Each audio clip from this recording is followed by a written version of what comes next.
BRS MLA Kaushik Reddy మీడియాతో మాట్లాడుతున్నారు. Live లో చూద్దాం. పున్న ప్రభాకర్ గారు, మీరు తిరుపతి వెంకటేశ్వర స్వామిని బాగా నమ్ముతారని నాకు తెలుసు. నేను కూడా తిరుపతి వెంకటేశ్వర స్వామిని బాగా నమ్ముతా. అపోలోలో టిటిడి టెంపుల్ తిరుపతి వెంకటేశ్వర స్వామిది ఉన్నది. వెనస్డే రోజు మీకు మరీ రేపే టైం పెడితే ఇమీడియట్గా మీకు రెస్పాండ్ అయ్యే టైం లేకపోవచ్చు కాబట్టి మీకు 2 days ప్రియర్ చెప్తున్నా. వెనస్డే రోజు 11 గంటలకి నేను ఆ తిరుపతి వెంకటేశ్వర స్వామి గుడి దగ్గరికి వస్తా. నువ్వు కూడా రా. ఆ గుడి లోపల పోయి మీడియా సాక్షిగా మనం ప్రమాణం చేద్దాం. నువ్వు డబ్బులు తీసుకోలేదని ఆ వెంకటేశ్వర స్వామి మీద ఒట్టేసి నువ్వు చెప్పు. ఆ తిరుపతి వెంకటేశ్వర స్వామి మీద నువ్వు ఒట్టేసి చెప్పు. నేను బహిరంగంగా నీకు క్షమాపణ చెప్పడానికి సిద్ధంగా ఉన్నా. లేకుంటే నీ మొక్కు భూమికి నువ్వు రాస్తావా చెప్పు. దానికి జవాబు చెప్పు.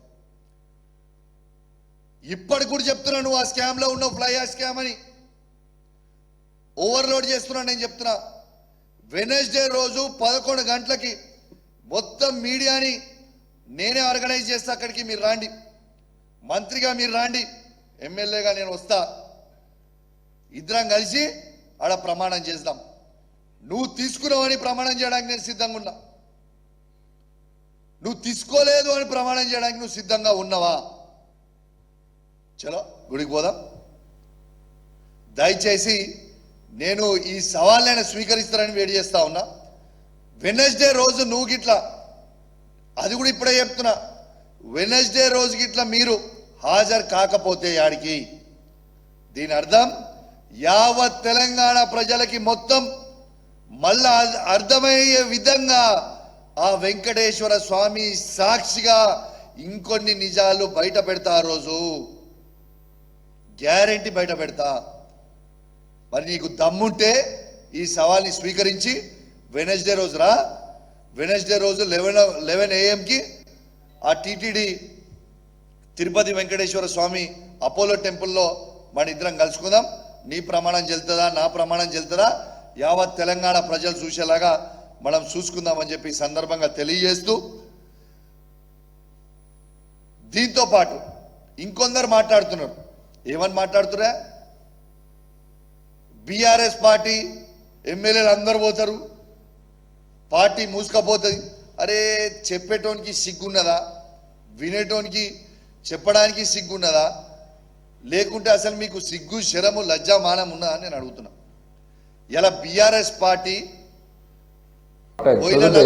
పోతే మేము 34 మంది ఎమ్మెల్యేలు ఉన్నాం, 28 మంది ఎమ్మెల్సీలు ఉన్నాం, 4 పార్లమెంట్ సభ్యులు, రాజ్యసభ పార్లమెంట్ సభ్యులు ఉన్నాం, వేలాది మంది జెడ్పీటీసీలు, ఎంపీపీలు, మున్సిపల్ చైర్మన్లు, కౌన్సిలర్లు,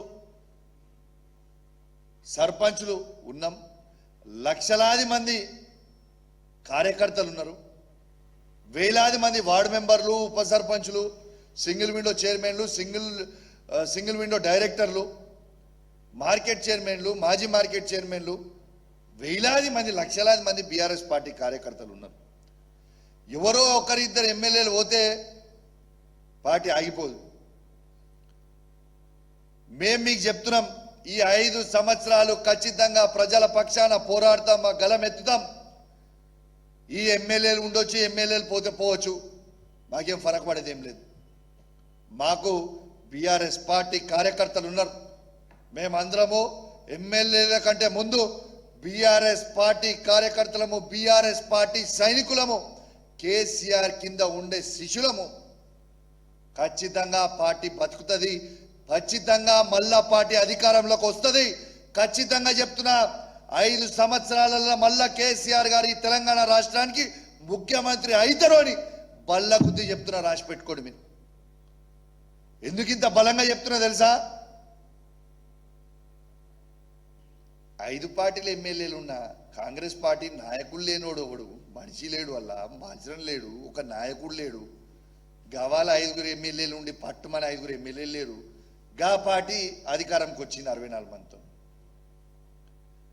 మాకు తెలంగాణ సాధించిన కేసీఆర్ ఉన్నాడు, దాని కింద బలమైన నాయకత్వమైన కేటీఆర్ గారు ఉన్నారు, హరీష్ రావు గారు ఉన్నారు. ఇంత బలమైన పార్టీ ఉండి, ఎస్టాబ్లిష్ అయిన ఉన్న పార్టీ ఉండి మేము అధికారంకి రామన్నా